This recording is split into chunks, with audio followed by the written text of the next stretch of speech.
Hey, it's Angie from Trips with Angie, and today we are going to cover how to search for flights with Google. So head to google.com/flights. One caveat is this will not include pricing for Southwest flights, so you'll want to search those separately on southwest.com if you live in a city with a lot of Southwest flights.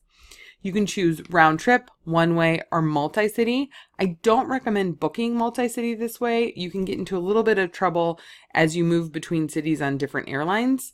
Also, you can pick how many passengers will be traveling and what type of ticket you'll want. Economy, including basic economy, premium, business, or first class. So let's say you have this weekend free, October 13th through October 17th, and you're willing to leave from the Tampa airport, or a lot of times we'll head over to Orlando because it's not that far away, and search from there. You can also leave this blank, and this will show you what some of your best options could be for these dates. So let's click search.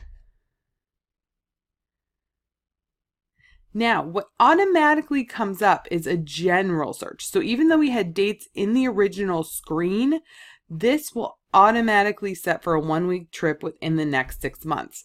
So this will tell you what are your least expensive options leaving from the Tampa or Orlando area for a 1-week trip within the next 6 months. So for instance, for Chicago, you could go for $97 round trip on Frontier if you left Thursday, November 8th and came back Wednesday, November 14th. Now, most people don't have this level of flexibility in their schedule, so you'll want to click here and actually set specific dates. So we were looking at the weekend of October 13th through 17th. So we will reinforce that again, because again, it will default to a 1-week trip within 6 months. And so then we'll come over and see what our options are. So let's say if we want to go to St. Louis, St. Louis is fun. Well, the lowest price option is Frontier. And let's say for some reason you don't want to fly Frontier. Well, then you can come in here and restrict it to the major airline alliances. This will exclude Allegiant, Frontier, Spirit, and really just focus on your Delta, American, United. And that will show you what the least expensive airfares are for those airlines. And then also you can restrict it to non-stop flights. So if you only want a non-stop flight, then it will show you those options. So seeing here Atlanta, Dallas, and it does it for the whole world, though there aren't a lot of non-stop options throughout the world. But you could see here, you could head to London or Bogota or Rio de Janeiro from Tampa or Orlando on those dates. So let's go back and look at another way to search. So if we head back to that original screen, let's say in this case, you know where you want to go and you want to go to Jamaica. So you click search, and we're going to clear out the filters we made before because that will eliminate all of our options, and it will bring up your different options. It will automatically do what they call the best departing flight. So what this flight is, it's a mix of price and how long the duration of the flight is. So it will prioritize flights that have less duration over ones that, let's say, have an overnight stay somewhere. So if we click this one on American, it will show you what the round trip options are. Now, to get this one, they're saying that you should book one way on American and come back on JetBlue. And then here you go. Now what comes up sometimes is this little gray box that tells you what the fare is. And what basic economy means is this is a very restricted fare on American that will not let you choose your seats in advance, will not let you bring any baggage on board, and you'll have to pay for any carry-on or checked baggage. Now you can get rid of the basic economy by choosing a fare that gives you overhead bin access and allows you to choose your seats. And then you can select, and that will take you to booking. Now we can go back,